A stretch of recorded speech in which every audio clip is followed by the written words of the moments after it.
I am live. Yo, cool. Yo, what's up, my people? What's cracking? What is up?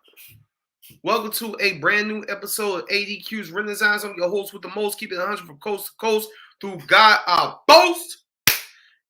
ADQ. It's Sunday. What's today's date?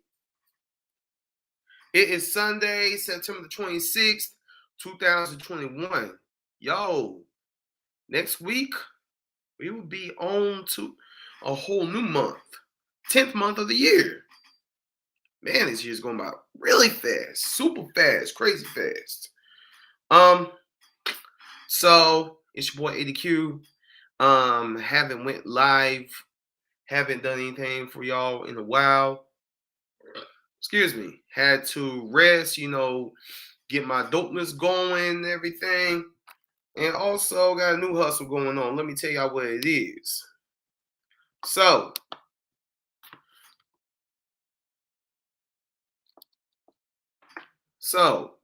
October 21st through the 24th, I will be acting. Yes, I'm hitting the stage again. I'll be acting in the new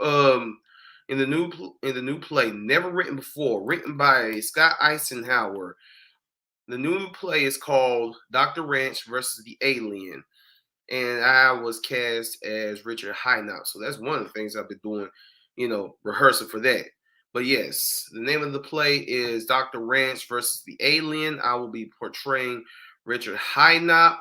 Also in the play, Walter Pickard, Nancy Torkowitz, Gabrielle Boney, making his theatrical debut, Brandon Johnson, Andy Ralston Asumendi. I'm sorry if I just butchered his name.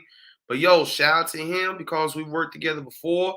Shout out to Sarah Colbert. We worked together before. She's also in it. Also, Lisa Steele. So, Pat Cast, it's going to be funny. It's going to be great. It's going to be incredible. It's going to be an experience. Come check it out. Also, yo, you want to know why my skin's glowing? Why my locks are just flowing?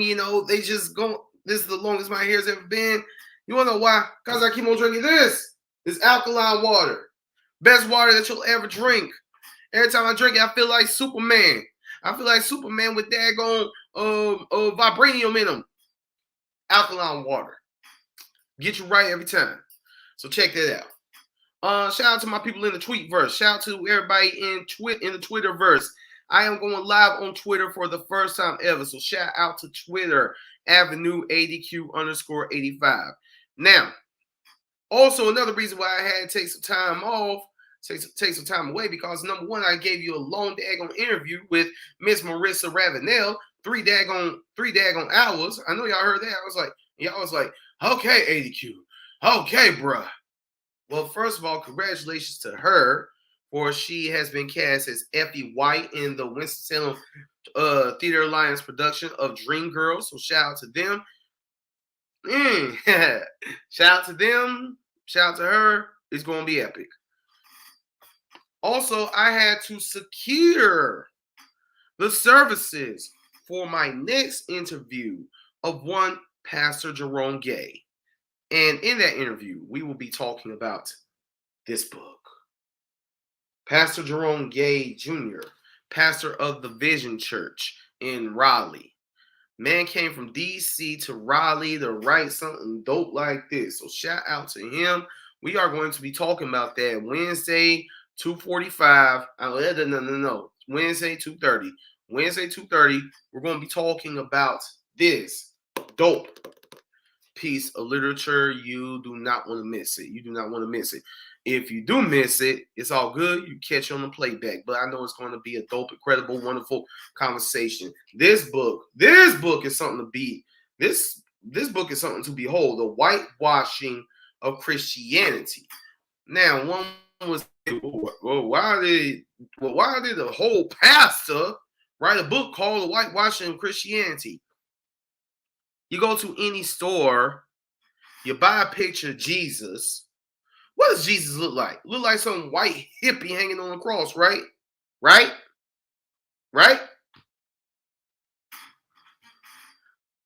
So Christianity has been very much whitewashed from the days of slavery.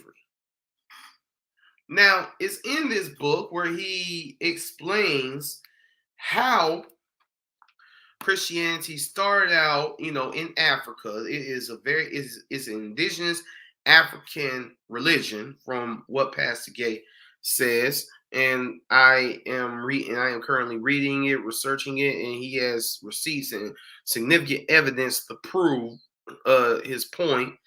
So shout out to him for providing that.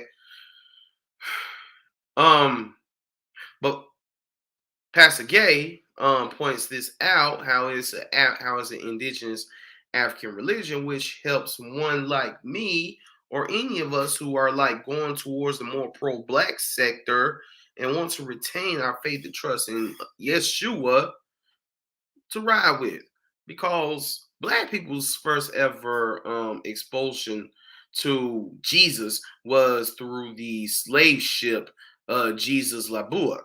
I think that's what it's called. I think that's how you pronounce it. Labuak. So I say, why am I rocking with this white man's religion? That's what's been said about it for years and years, for generations and generations. Excuse me while I tie up, while I put my hair up. I could look at myself with my hair dropping like this for only a very limited amount of time. Boom! Now I'm rocking. Y'all can see my beautiful. Y'all can see my handsome face. So one would say, why do I want to worship this religion that has placed women second, placed black people as like a last class, because that's how slaves are treated as property? And the reason why is because it has been whitewashed, aligned with white supremacy to a point where if you're not a white man, you are second to last class. That's how Christianity has been presented, and that is not true. Now, one would say we're all the same. I don't agree with that either. I don't agree that we're all the same. I believe that, let me get my deal together. I believe that this incredibly beautiful melanin that I wear happily and proudly is an outward expression of the African beauty, the spiritual African beauty, traditional spiritual African beauty that is on the inside, and so beautiful that it mixes in with this melanated substance, and boom, here you go. Here I go, my chocolate self. And for the longest, black people have been viewed upon as second class. That's why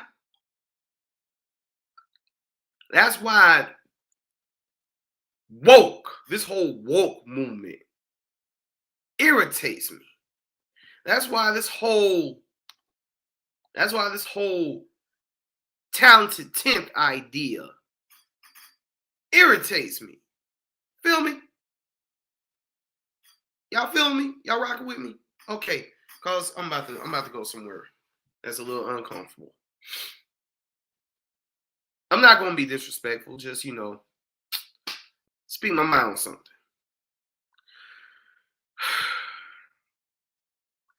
So I've read a little bit and I listened to a lot of W.B. Du Bois's talented 10th essay.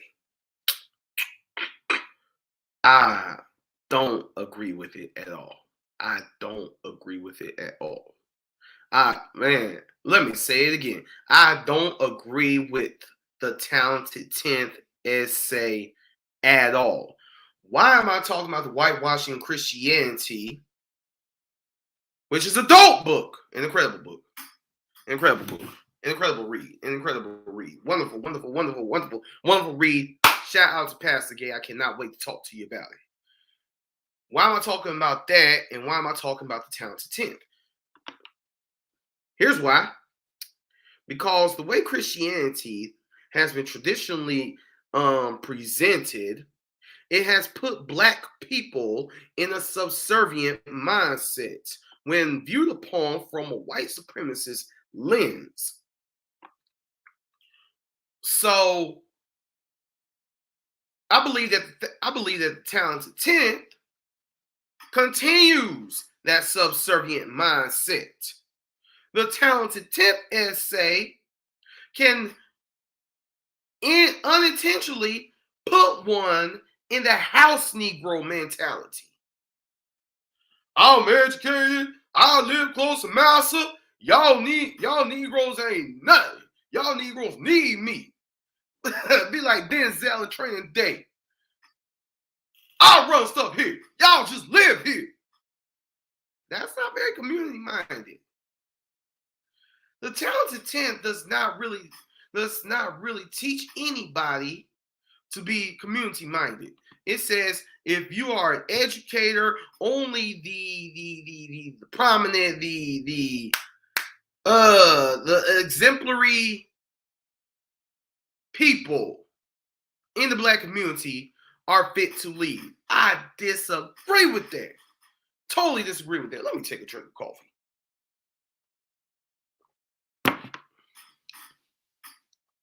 If that were the case, there would be no Malcolm X. Let me say it again. If that was the case, there would be no Malcolm X.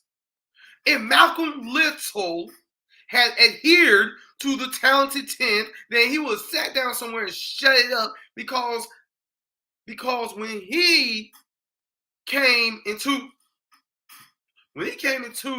consciousness, when he came to his education, when he came into the Nation of Islam, when the Honorable Elijah Muhammad put Malcolm X out there to do his thing, Malcolm read a lot. He was mentally educated.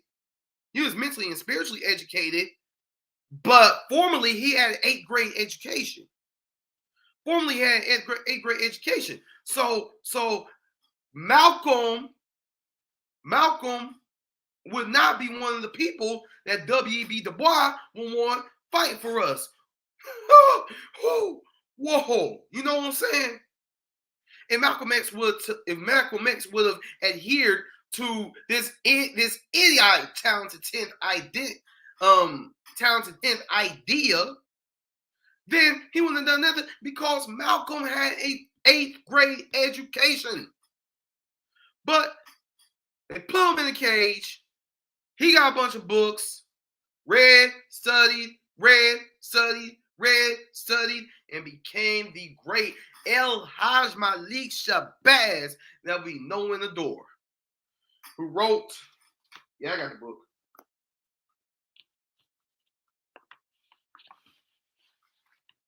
Who wrote this book?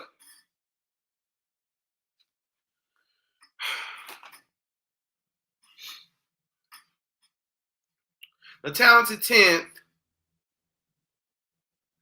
gives legs to the Black bourgeoisie.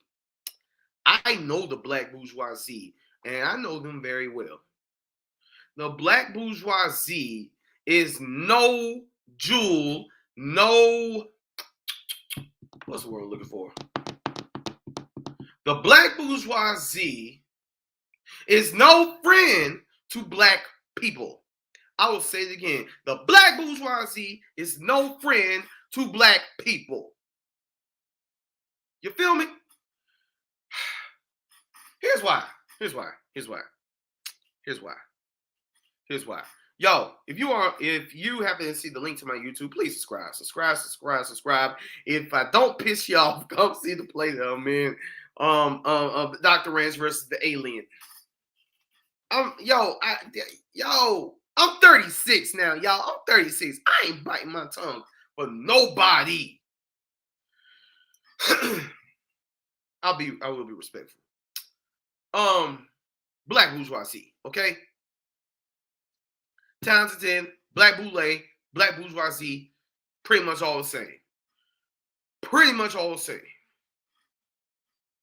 They look down upon the Black working class. That's why Obama, yes, I'm going to go there. That's why Obama did nothing for the black working class in the entire 8 years that he was in office. Because Obama's part of the black bourgeoisie. And how could one even expect for Obama to even identify with the black experience? Okay, that's very nice. No, I'm gonna stop there. I don't want to spend the entire time on an Obama rant, but Obama showed us all for 8 years what the black bourgeoisie thinks about the black working class. W.B. Du Bois went toe to toe with Booker T. Washington and the Honorable Marcus Garvey because there were stark ideological differences between the two of them. Now, which side of the fence that I rock on? Man, Garvey. Yo, you see my logo is red, black, and green, right? Like, you see this hoodie? Look nice, right? If I could, I would take off the educate like WB. Because I ain't with it. I ain't with it. Souls of black folk. Whatever. The souls of your black folk look down upon the souls of my black folk. Check out the Talented 10 and listen to Malcolm X's speech about the house Negro and the field Negro. And just for clarification, I'm a field Negro. 1,000,000,000%. I am a field Negro. Take me another sip of coffee.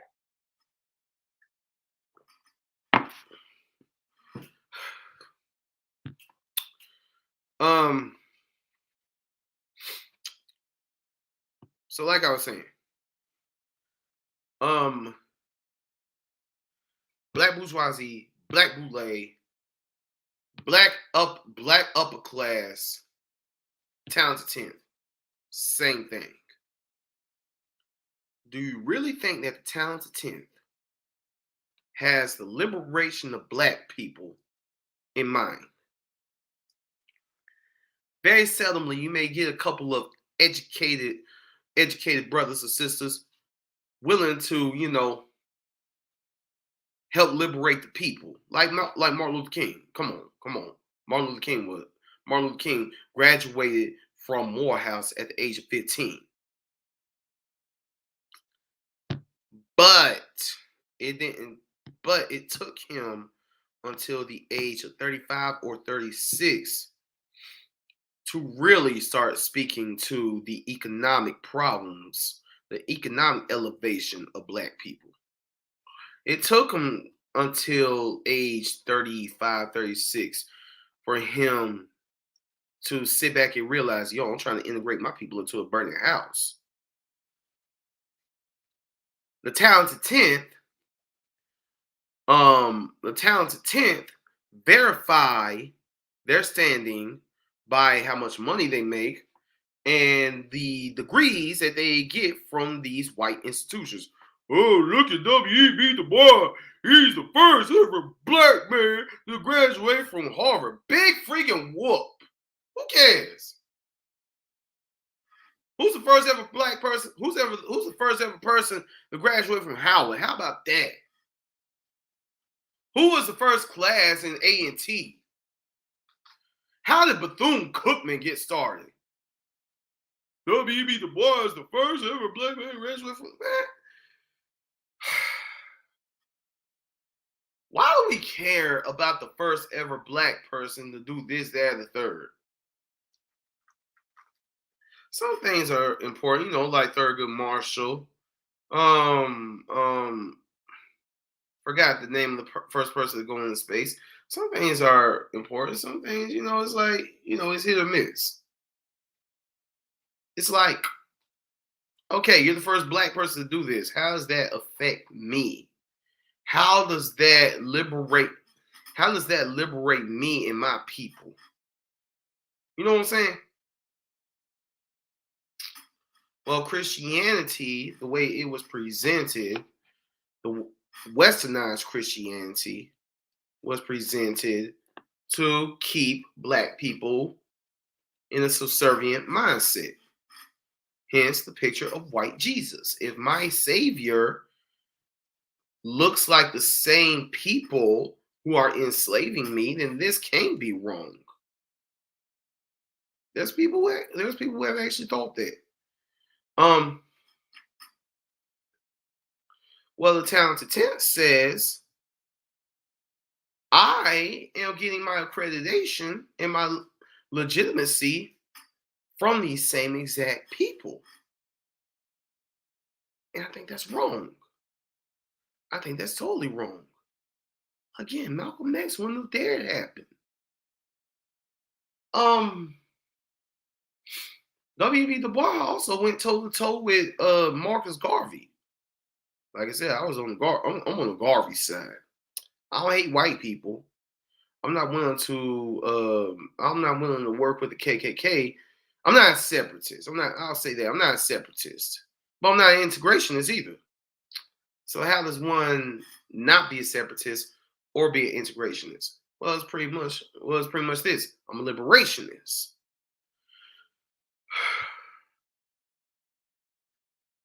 There is no other ethnic group of people in the United States of America that depends on another more than black people. What makes the black bourgeoisie is the fact that they're in there good with white people. Oh yeah, they're in there good with them. Oh, it's great. They in there good with them. They got their 40, they got their butter biscuits, they got their 40 acres in a mule, they got their they got their, yeah, you know what I'm saying? Now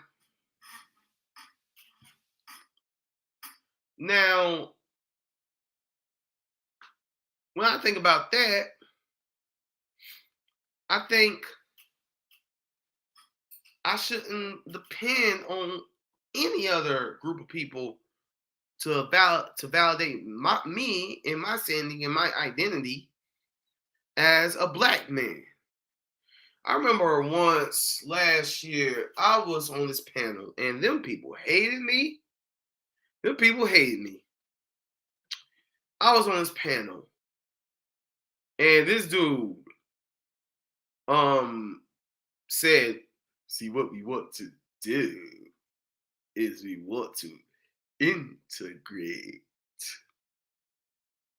I said, no, that's not what we want to do. That is totally not what we want to do.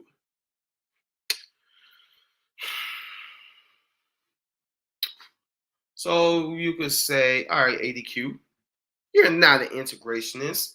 How do you explain all these plays that you've been in?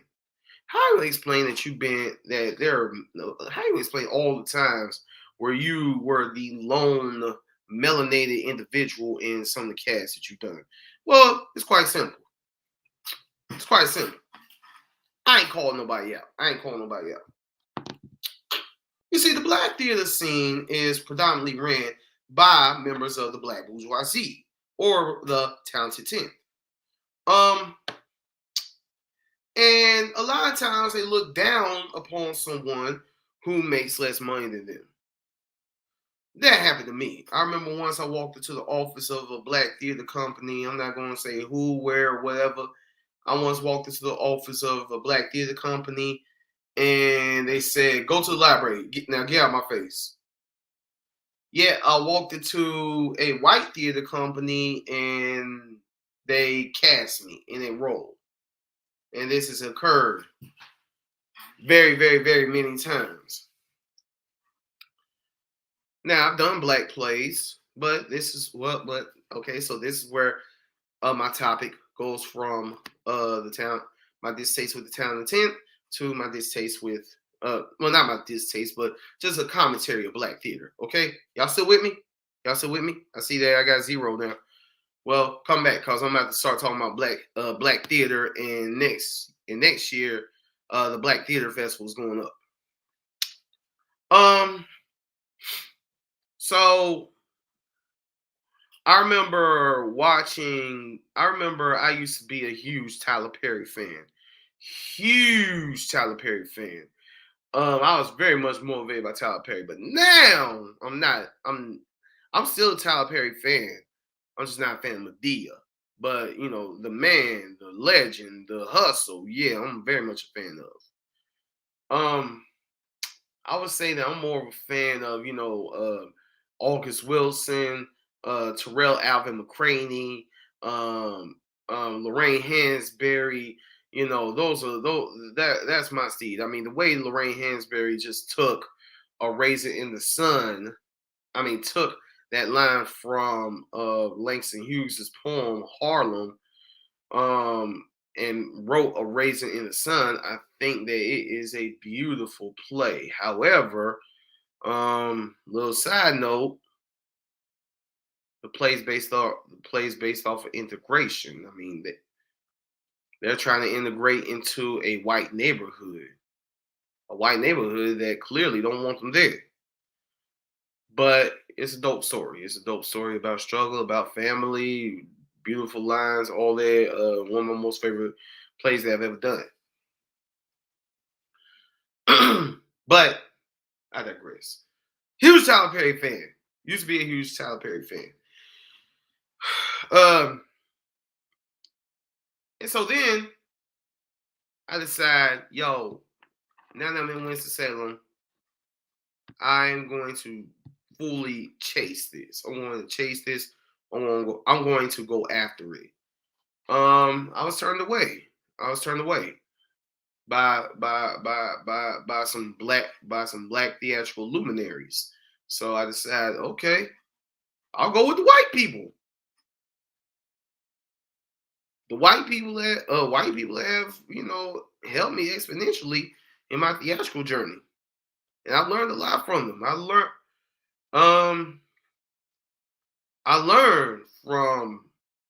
learned while working at Little Theater Winston-Salem. I learned at Winston-Salem Theater Alliance. I learned a lot of theater in the theater program over at the fine arts program, rather, over at Forsyth Tech. I learned a ton of theater over at Guilford College.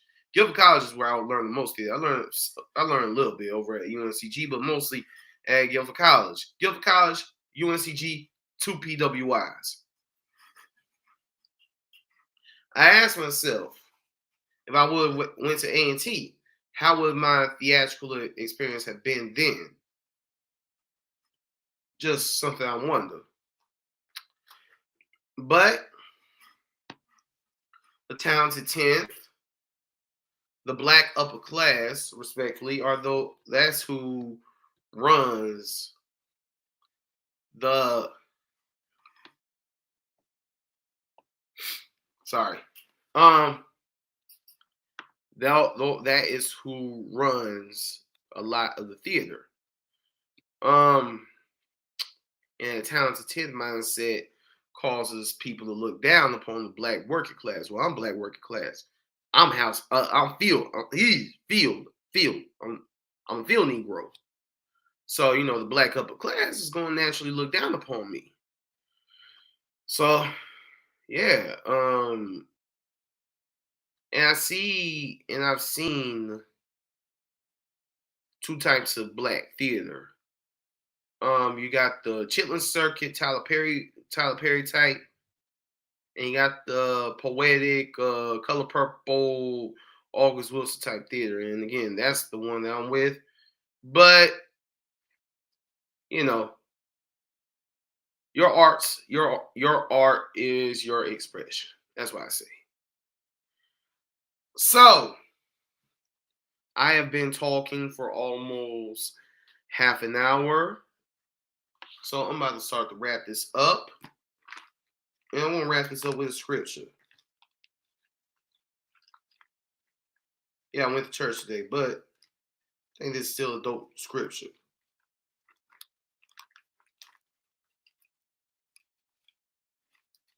Oh yeah, shout out to everybody who did Sacred Path.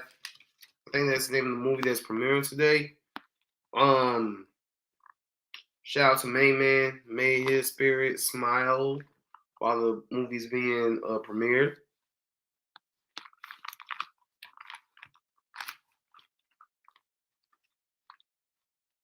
You watch that movie, you just might see a little guy that you know. that you know and love. Please go to YouTube and subscribe to my YouTube channel. Hosea chapter 4, verse 6. My people are being destroyed because they don't know me. Since you priests refuse to know me, I refuse to recognize you as my priest. Since you have forgotten the laws of your God, I will forget to bless your children. Other translations say my people suffer for lack of knowledge. Malcolm X, who was an uneducated, who did not have the formal education that W.E.B. Du Bois wanted all black leaders to have, but Malcolm X did say you want to hide something from a Negro, put it in the book. So let's be a reading people. Let's be a people who reads, who champions literature. And you could start with this fine piece of literature that I'm going to talk with Pastor Jerome Gay Jr. about on Wednesday. Hope y'all can tune in. It will be a rare, very rare midday episode, but it will be one worth checking out. I'm ADQ. Thank you all. Thank you, everybody who tuned in. Look out for my next episode. I am back. And by the way, go see my play. October 21st through the 24th. Dr. Ranch versus the Alien. Okay? Cool beans. All right. Peace and blessings. Ooh, peace and blessings. That didn't look right. Peace. Oh, heck. I don't know what it is. Peace, y'all.